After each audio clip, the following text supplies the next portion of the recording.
ili mambo yaende sawa sawa.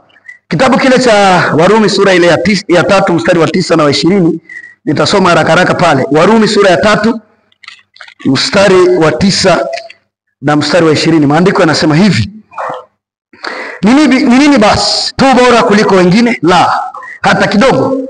Kwa maana tumekwisha kuwashtaki Wayahudi na Wayunani ya kwamba pia wamekuwa chini ya sheria, kama ilivyoandikwa ya kwamba hakuna mwenye haki hata mmoja, hakuna afahamue, hakuna amtafutaye Mungu.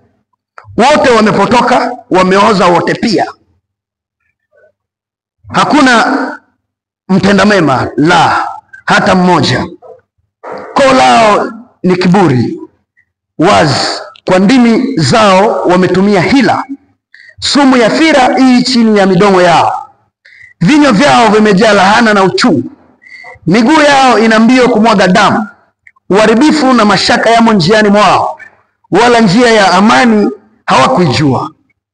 Kumcha Mungu akupo machoni pao. Mstari wa 19. Basi twajua ya kuwa mambo yote inenayo torati uyanena kwa hao walio chini ya torati, ili kila kinywa kifumbwe na ulimwengu wote uwe chini ya hukumu ya Mungu. Kwa sababu hakuna mstari wa 20, kwa sababu hakuna mwenye mwili atakayehesabiwa haki mbele zake kwa matendo yake ya sheria, kwa maana kutambua dhambi huja kwa njia ya sheria. Tuombe. Baba, katika jina la Yesu Kristo, ni wakati wa neno lako. Naomba ukatusaidie kuelewa neno lako. Nimesema, je, ampotei kwa sababu hii amu yajui maandiko? Na sisi tuko hapa Bwana, umetupa fursa hii, tunaomba utusaidie ili kuyajua maandiko. Katika jina la Yesu Kristo, na mimi ulionipa fursa ya kusema na watu wako, watu uliowaita kwa gharama, nipe neema ya kusema nao katika jina la Yesu Kristo. Ni maombi yangu ya imani ya kwamba kila mmoja ataelewa neno hili ambalo umelikusudia asubuhi ya leo na mchana wa leo kulisikia. Katika jina la Yesu tunaomba na kushukuru. Amen. Kichwa cha somo kinasema hivi: dhambi imeharibu asili ya mwanadamu. Dhambi imeharibu asili ya mwanadamu. Fundisho hili au doctrine, fundisho hili linajulikana kama total depravity. Tunapozungumzia total depravity, tunazungumzia mwanadamu amepotoka 100%. Mwanadamu amepotoka 100%. Ndio maana kichwa cha somo kinasema dhambi imeharibu asili ya mwanadamu. Dhumuni nasema asili ya mwanadamu imeathiriwa kabisa na dhambi. Hakuna mwenye haki mbele za Mungu, hivyo kila mtu anahitaji haki ya Kristo kwa imani. Asili ya mwanadamu kabla ya kuanguka katika dhambi, mwanadamu aliumbwa katika asili ya Mungu. Kabla ya dhambi, mwanadamu alikuwa na asili ya Mungu. Asili ya Mungu ni utakatifu, haki, ufahamu na kweli. Hiyo ndio asili ya Mungu. Ukienda kwenye kile kitabu cha Waefeso sura ya 4 mstari wa 24 na Wakolosai sura ya 3 mstari wa 10, maandiko yanakuonesha asili ya Mungu na ndivyo vile mwanadamu alivyokuwa ameumbwa. Waefeso sura ile ya 4 mstari wa 24, maandiko yanasema hivi: mkavae utu mpya ulioumbwa kwa namna ya Mungu katika haki na utakatifu wa kweli.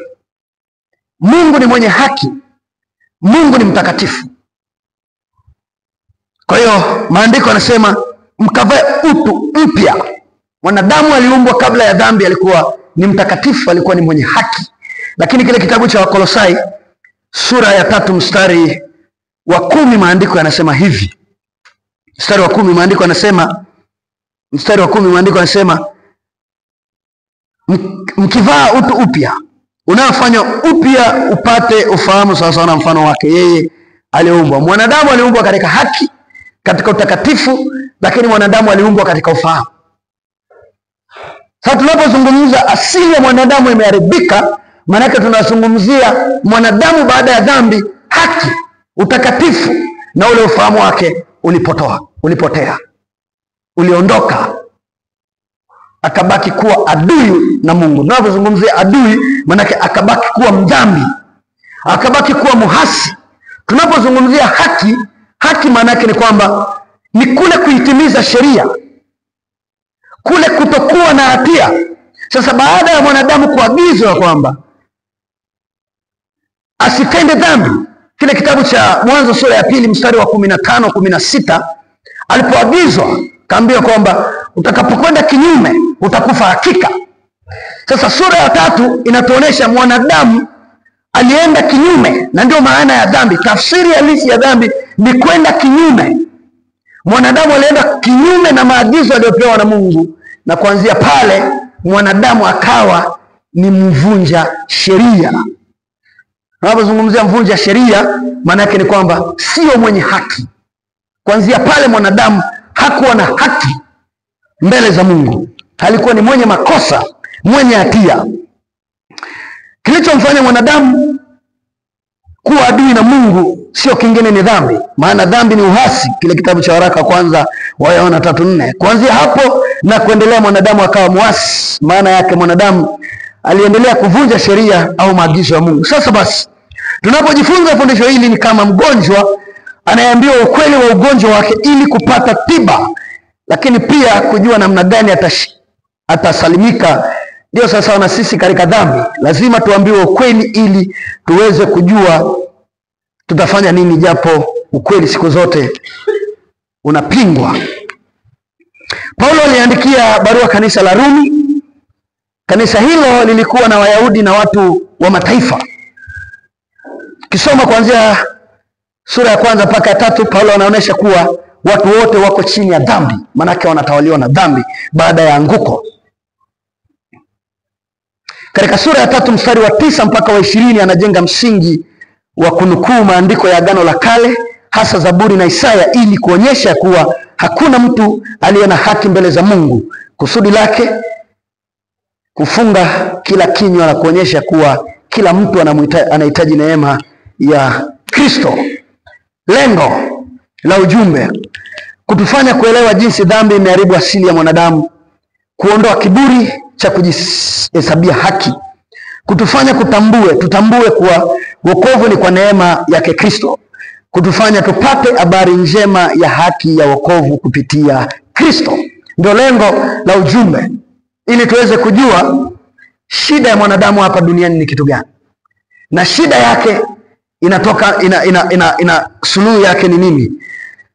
Ili kujua jinsi mwanadamu ameathiriwa kabisa na dhambi, kuna mambo matatu ya kuangalia haraka haraka hapo. Jambo la kwanza, dhambi zetu zimeweka haki ya Mungu mbali na sisi. Mstari wa 9 mpaka wa 12. Dhambi zetu zimeweka haki ya Mungu mbali na sisi. Mstari wa 9 na wa 10, maandiko yanasema, tukianza ule mstari wa 9, maandiko yanasema hivi. Maandiko yanasema, ni nini basi? Tu bora kuliko wengine? La, hata kidogo. Kwa maana tumekwisha kuwashtaki Wayahudi na Wayunani ya kwamba pia wamekuwa chini ya dhambi. Paulo anawaambia Warumi kwamba, kumbuka alipowaandikia Warumi kulikuwa kuna Wayahudi na kulikuwa Warumi ni Wayunani. Tunapozungumzia mataifa, manake ni watu ambao kwa asili sio Wayahudi, ni watu wengine. Sasa kulikuwa kuna Wayahudi pamoja na Wayunani, au kwa njia nyingine na mataifa, watu ambao kwa asili sio Wayahudi. Sasa alikuwa anaongea hivi, ni nini basi? Tu bora kuliko wengine. Anapozungumza tu bora kuliko wengine, alikuwa anawaambia Wayahudi ya kwamba sisi ambao tuna sheria, kumbuka ya kwamba Wayahudi ndio ambao walipewa sheria. Wayahudi ndio waliopewa sheria na Musa. Akamwambia pamoja na sheria sisi hatujawazidi Wayunani au mataifa, kwamba sisi ni watakatifu kwa kuwa tuna sheria. La hasha, pamoja na sheria bado tunatawaliwa na dhambi, kwamba pia wamekuwa chini ya dhambi. Kuwa chini ya dhambi manake tunatawaliwa na dhambi. Mstari wa 1 wa sura ya 3 maandiko yanasema hivi, basi Myahudi ana ziada gani na kutahiriwa kwa fani? Umeona hiyo? Myahudi ana ziada gani? Ana kitu gani cha ziada? Je, ni kutahiriwa? Manake kutahiriwa, Myahudi ambaye alikuwa hajatahiriwa alikuwa hayupo katika agano la Mungu. Kutahiriwa kunamfanya aonekane kwenye agano la Mungu, lakini si tu kutahiriwa, na zile sheria na taratibu alizokuwa amepewa na Musa zilikuwa zinawafanya wao wajione ya kwamba wako tofauti na wengine. Lakini Paulo anawaambia hiyo haiwafanyi nyie kuwa bora, kwa sababu kama ni dhambi mnafanya. Warumi 1:16 maandiko yanasema hivi. Nataka uone hapo vitu vichache. 16. Katika siku ile Mungu atakapozihukumu siri za wanadamu sawa sawa na injili yangu kwa Kristo Yesu. Unaona hiyo? Anazungumza nao. Kwa nini? Kwa sababu mstari wa 8 anasema na wale wenye fitina wasiotii kweli bali wakubalio dhuluma watapata hasira na ghadhabu. Mstari wa 10, dhiki na shida juu ya kila nafsi ya mwanadamu atendaye uovu, Myahudi kwanza na Myunani pia. Kama hukumu itakuja, itaanza kwa Myahudi, kwa sababu sheria kazi yake ni kumuonesha kwamba hii ni dhambi, lakini haijamsaidia kuishi maisha ambayo Mungu anahitaji. Sheria inamuonesha kwamba ukiiba utahukumiwa, ukitukana utahukumiwa, lakini haijamsaidia kuishi maisha matakatifu. Na ndio akasema mstari wa 8 wa Warumi sura ya 2 mstari wa 9, dhiki na shida juu ya kila nafsi, maanake hii ni hukumu ya mwanadamu atendaye uovu, Myahudi kwanza na Myunani pia. Myahudi kwanza na Myunani pia. Angalia, anasema hivi sura ya 1 mstari wa 16, kwa maana sioni haya Injili, kwa sababu ni uweza wa Mungu leta wokovu kwa kila aminiye, kwa Myahudi kwanza. Kwa sababu Myahudi alikuwa anaona ya kwamba yeye amemaliza kila kitu, lakini Paulo anasema aionei haya Injili kwa sababu ni uweza uletayo wokovu kwanza kwa Myahudi. Inapohubiriwa, hata Myahudi yuko chini ya sheria, yuko chini ya dhambi, anatawaliwa na dhambi, lazima aisikie Injili ili apate wokovu, ili aweze kubadilika. Anaposema je, sisi ni bora kuliko wengine, Paulo alikuwa anawaambia Wayahudi ya kwamba pamoja na dini yao wao sio bora, kwa sababu dini haiwasaidii wao kuishi maisha yale ambayo Mungu anataka. Pamoja na mila zao, bado wao hawezi kuitimiza haki ya Mungu. Lakini pia wote tumeshindwa kuitimiza haki, iwe kwa sheria au bila sheria. Unajua kwa nini nasema iwe kwa sheria au bila sheria? Myahudi alipewa sheria akashindwa kuitimiza haki. Myunani, mataifa hawana sheria, ni ngumu kuitimiza haki. Licha ya kuwa Wayahudi wana sheria ya Musa na maagano, lakini hawana ubora wote. Mataifa pia bila sheria wana hatia mbele za Mungu, hawana haki. Kuwa chini ya dhambi, kutawaliwa na dhambi. Dhambi ndio inaamua maisha yako. Maandiko yanaposema kuhusu habari ya kuwa chini ya dhambi, mstari wa 9, wamekuwa chini ya dhambi, maana yake ni kwamba sio Myahudi, sio Myunani, anatawaliwa na dhambi. Dhambi ndio inaamua afanye nini. Dhambi ndio inaamua afanye nini. Kwa hiyo mstari wa 9 unataka kujua kwamba dunia yote baada ya anguko, mwanadamu baada ya anguko, kila ambaye amekuja katika kiuno cha Adam ameathiriwa na dhambi total. Ndio maana tunasema total depravity, maana yake amepotoka 100%. Mstari wa 10 maandiko yanasema hivi. Mstari wa 10 maandiko yanasema hakuna afahamuye, hakuna amtafutaye Mungu. Unaona hiyo? Kwa sababu gani? Kwa sababu amepotoshwa na dhambi. Hakuna afahamuye, hakuna mwenye haki hata mmoja. Maana yake hakuna awezaye kutimiza sheria ya Mungu, si Myahudi wala Myunani. Myahudi pamoja na Myunani wote mbele za Mungu ni watenda dhambi. Ukienda kwenye Mhubiri ile sura ya 7 mstari wa 20 utaona Myahudi pamoja na Myunani pamoja na mataifa wote ni watenda dhambi. Na ndio maandiko yanasema hakuna afahamuye. Neno hakuna manake wote, lakini pia hakuna mtafutaye Mungu, wote. Kuna watu wanasema kwamba mwanadamu alipoanguka kwenye dhambi alibakiwa na neema ya kumfanya mtafute Mungu.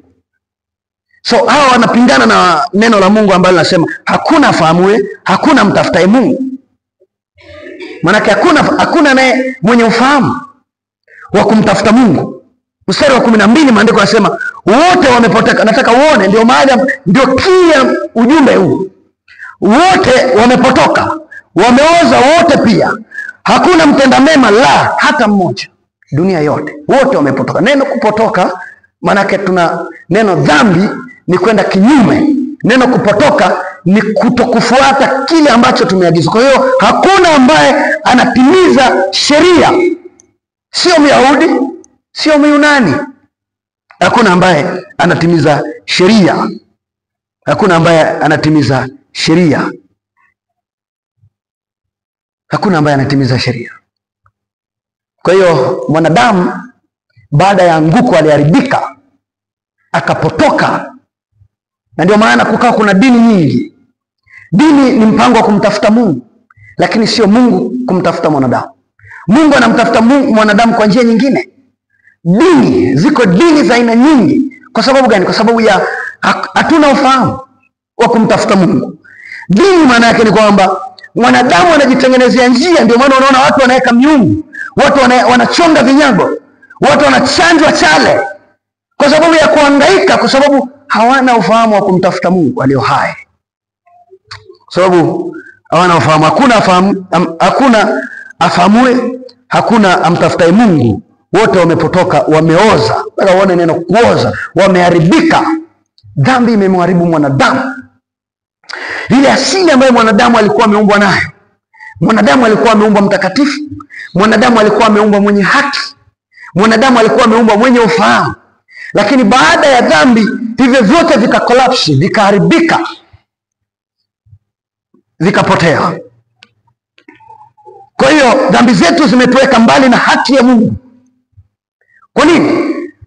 Tunapofanya dhambi maana yake ni kwamba ni uasi, ya kwamba sisi ni waasi, hatuitimizi ile sheria ambayo Mungu alikuwa ameagiza pale mwanzo, ya kwamba ukila matunda ya mti wa mema, matunda ya mti wa ujuzi na mabaya, maana yake ni kwamba utakufa hakika.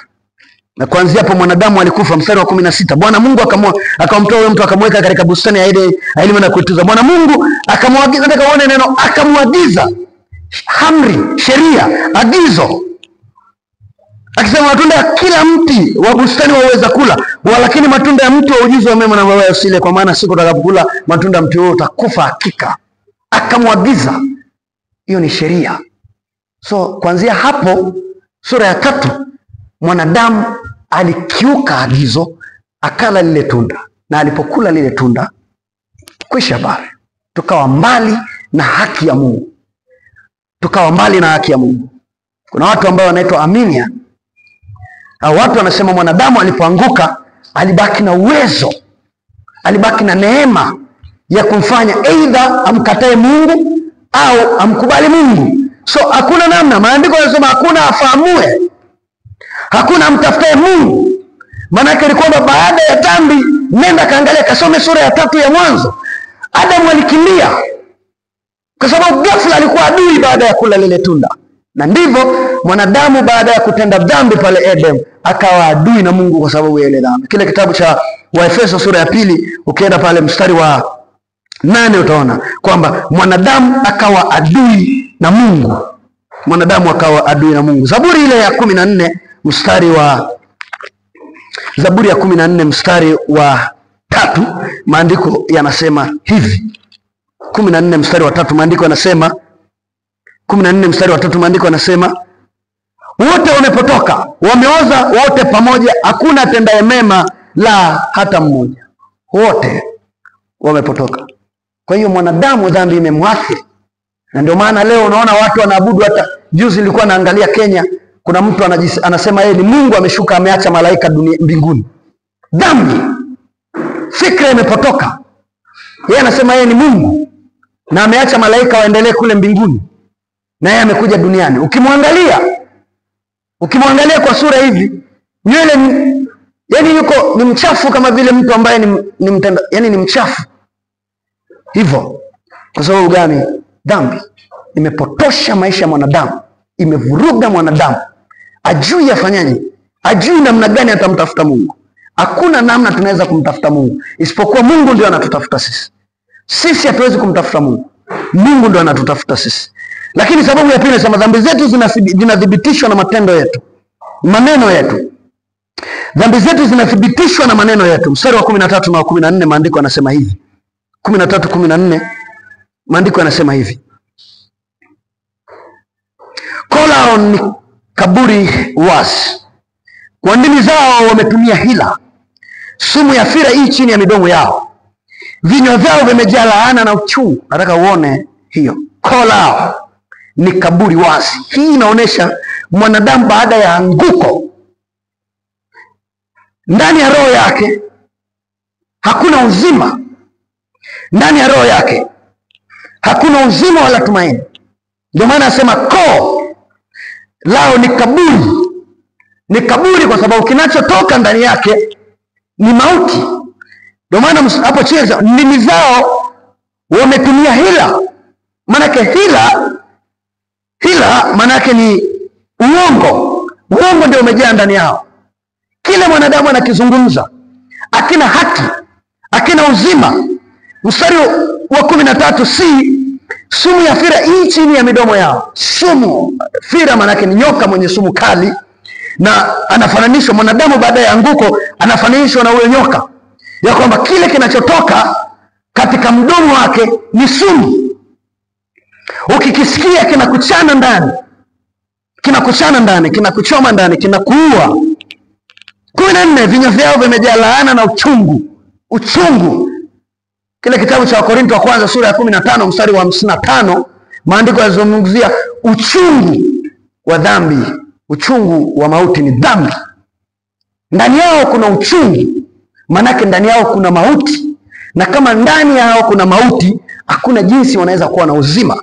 Paulo alikuwa anawaambia Warumi pamoja na Wayahudi walikuwa wanajipiga kifua ya kwamba wao ni wenye haki, lakini alikuwa anawahakikishia kwamba hawana haki ndani yao. Japo wana sheria, hawana haki. Hawana haki ndani yao. Hawana haki ndani yao. Koo lao ni kaburi. Hii inaonyesha mwanadamu baada ya anguko, kilichojaa ndani ya roho yake hakuna uzima wala tumaini la uzima katika maisha yake. Baada ya anguko mwanadamu amekuwa mharibifu, hata maisha yake yote yameharibika. Uongo umejaa ndani yake. Sumu. Baada ya anguko mwanadamu maisha yake yamebadilika. Ndio maana maandiko yanaonyesha mfano wa mwanadamu anayetawaliwa na dhambi.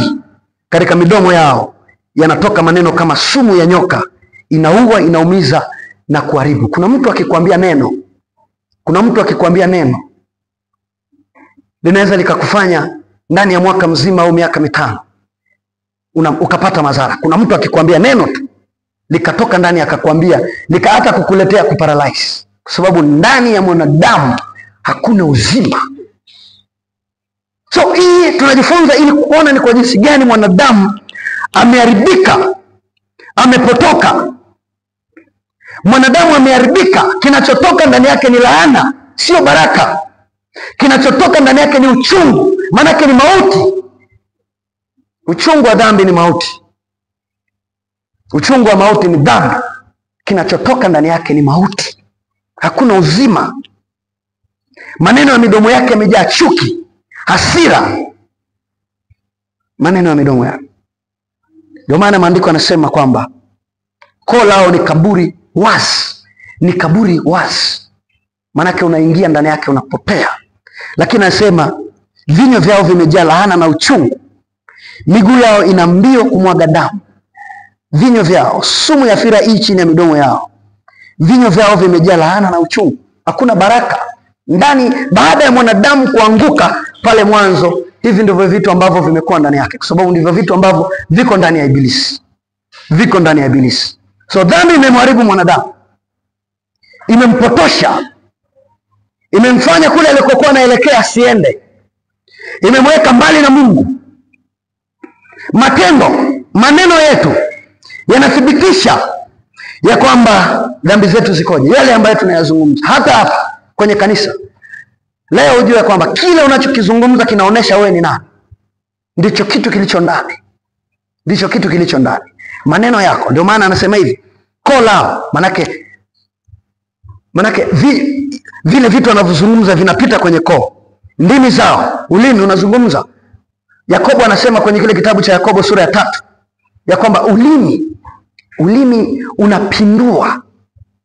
Ulimi ni kama moto. Kile kinachotoka kwenye ulimi, vinywa vyao vimejaa laana. Kinachotoka kwenye kinywa chako kinaonesha kwamba wewe ni mtu wa namna gani. Kinaonesha kwamba hakuna haki ya Mungu ndani yako. Kwa sababu mambo haya yote yanathibitisha kwamba haya hayatokani na haki ya Mungu. Kwa sababu haya yanavunja sheria ya Mungu. Yanavunja sheria ya Mungu. Dhambi zetu zinathibitishwa na matendo yetu. Mstari wa 15 na 17. Dhambi zetu zinathibitishwa na matendo yetu. Yale matendo tunayafanya yanaonesha kwamba sisi sote ni watenda dhambi. Yale matendo. Mstari wa 15. Miguu yao ina mbio kumwaga damu. Uharibifu na mashaka yamo njiani mwao. Wala njia ya amani hawakuijua. Kumcha Mungu hakupo machoni pao. Hakupo. Uharibifu. Nataka mstari wa 15. Miguu yao ina mbio kumwaga damu. Miguu yao. Mstari wa 15. Mwanadamu baada ya anguko la dhambi hii inaonyesha kuwa yupo radhi kutenda mabaya. Hana hofu. Yuko radhi kutenda mabaya. Ndio maana unaweza kuona mtu anaua mtu, anachinja mtu, wala hana hofu. Kwa sababu gani? Kwa sababu ya dhambi. Kwa sababu ya dhambi. Uharibifu na mashaka yamo njiani mwao. Baada ya anguko la mwanadamu, popote anapokaa, anapopita, uharibifu unaonekana, machafuko yanaonekana. Na ndio maana juzi Israeli wameshambulia Iran. Kwa nini? Kwa sababu mwanadamu continuously, yani endelevu, uharibifu uko ndani yake. Ameshambulia Irani na Irani ameshambulia Israeli. Wanapigana, ni vita. Baada ya anguko, mwanadamu amekuwa ni mtu wa vita. Vita yake mwenyewe binafsi, ya roho yake, vita yake yeye na Mungu kwa sababu ya dhambi anayefanya, lakini vita yake yeye na jirani yake. Vita yake yeye na jirani yake. Hakuna amani. Ndio maana maandiko yanasema hivi, wala njia ya amani hawakuijua. Baada ya anguko hatuna amani. Leo hii tunaomba amani juu ya taifa la Tanzania. Kwa sababu tunajua saa yote watu wanachokiwaza ni ubinafsi. Watu wanakiwaza ni ubinafsi kwa sababu ya dhambi. Dhambi imeharibu mfumo wa mwanadamu. Wala njia ya amani hawakujua. Hii inaonyesha baada ya anguko mwanadamu hakuna amani katika maisha yake. Na amani hii tunayozungumzia ni utulivu wa ndani ya roho yake na Mungu. Mwanadamu baada ya anguko alikuwa adui na Mungu. Ndio maana hakuwa na amani katika maisha yake. Baada ya Mungu kuja pale Eden, Adamu alikimbia kwa sababu alikuwa adui. Kisoma Waefeso 2:15 na mstari wa 17 utaona. Hii inaonyesha mwanadamu ameanguka akapotoka kabisa. Sio kitu kidogo. Na huu ni zaidi ya ugonjwa ambayo unauogopa. Kwa sababu kama hakuna hofu ndani ya mwanadamu, kama hakuna kumjua Mungu, hii ni hatari. Hii ni hatari. Hii ni hatari. Hii ni hatari. Mwanadamu akawa adui kwa sababu ya dhambi. Kwa hiyo matendo yetu yanathibitisha kwamba sisi na Mungu ni maadui. Matendo yetu yanathibitisha dhambi ambazo tunafanya. Dhambi zetu zinathibitishwa na matendo yetu. Kile tunachokifanya kila siku. Anjaribu kurekodi kwenye karatasi kile unachokifanya. Jaribu kurekodi kile unachokiandika, kile unachokiongea. Jaribu kurekodi kile unachokiwaza. Panapokucha mpaka jioni, unajikuta kwamba wewe haustahili mbele za Mungu. Wewe ni adui. Na Wakristo wamekuwa ni watu wa kujihesabia haki, ya kwamba wao wanajipiga kifua. Lasha. Paulo aliwaambia Warumi, aliwaambia Wayahudi ya kwamba hakuna hata mmoja mwenye haki. Hakuna hata mmoja mwenye haki kwa sababu ya kujipiga kifua. Haijalishi wana sheria, haijalishi tunahubiriwa Januari to Disemba, haijalishi tunajifunza Januari to Disemba, sisi hatuna haki.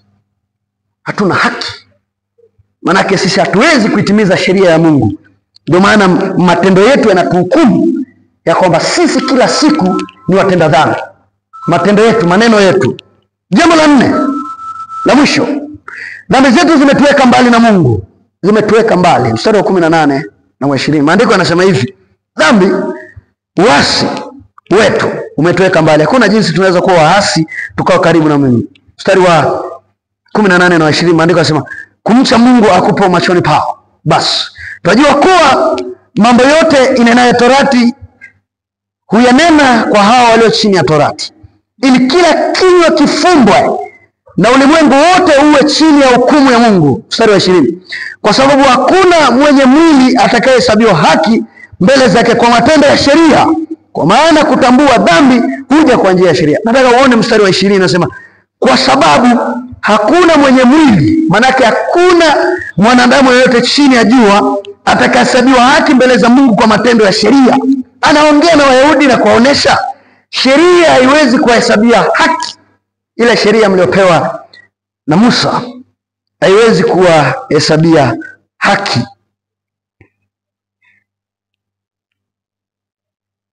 Haiwezi kuhesabia haki. Sheria haiwezi kuhesabia haki. Wala anasema hivi, basi tajua ya kuwa mambo yote inenayo torati huyanena kwa hao walio chini ya torati. Kwamba torati, wanayetawaliwa na torati, wanaongozwa na torati. Ili ametoa sababu kwa nini wanaongozwa na torati. Maana anazungumza na Wayahudi, ili kila kinywa kifumbwe. Maana yake ni kwamba hawakuweza kuitimiza ile sheria, kwa sababu waliambiwa wasiibe, wasizini, lakini ni namba 1 kuzini. Ili kila kinywa kifumbwe na ulimwengu wote uwe chini ya hukumu ya Mungu. Na wale wote ambao hawana sheria kadhalika na wao watakuwa chini ya hukumu, kwa sababu hawana haki. Hawawezi kuitimiza sheria ya Mungu, kwa sababu anasema kwa sababu hakuna mwenye mwili atakayehesabiwa haki mbele za Mungu kwa matendo ya sheria, kwa maana kutambua dhambi huja kwa sheria. Sheria inakufanya ujue kwamba kuiba ni dhambi, lakini haikufanyi uweze kuitimiza sheria. Sheria inakufanya ujue kwamba kutukana ni dhambi, ujue kwamba kumpiga baba yako ni dhambi, ujue kwamba kuzini ni dhambi, lakini haikufanyi usizini. Ndio maana wale wanayefuata sheria hata leo ni shida. Wako wanayefuata sheria na mamko yanaenda kwao. Wale sheria haitimizwi kwa kuifuata. Maanake kuitimiza sheria kwa juhudi zako huwezi. Kuna kitu cha ziada kinatakiwa hapo ambacho tutakiona wiki ijayo. Ni kwa namna gani? Kwa sababu utajiuliza sasa tufanyaje? Kama hakuna mwanadamu yeyote chini ya jua anaweza kutimiza haki ya Mungu. Hakuna mwanadamu yeyote chini ya jua anaweza kutenda haki ya Mungu kama maandiko yanavyosema. Sasa tufanyaje? Sababu hilo ndio litakuwa swali. Sasa kama binadamu tunafanya nini ili kuweza kutimiza haki ya Mungu, ili kuweza kutimiza sheria ya Mungu? Kama wanadamu tunafanya nini? Tutaona wiki ijayo. Lakini nataka uone ya kwamba dhambi ni kwa namna gani imeharibu asili ya mwanadamu. Ndio maana leo kuna vituko vingi. Watu wanafanywa maigizo mengi kwa sababu ya dhambi, ubinafsi. Watu hawataki kusoma neno la Mungu, wawe na utaratibu wa kufundisha watu. Utakuta watu, kuna mtu mmoja kule Kenya anaitwa Ng'ang'a, anapiga watu makofi. Ukija umevaa hovyo anakuita hapo mbele, anakuambia unakuja na makanga na kupiga makofi.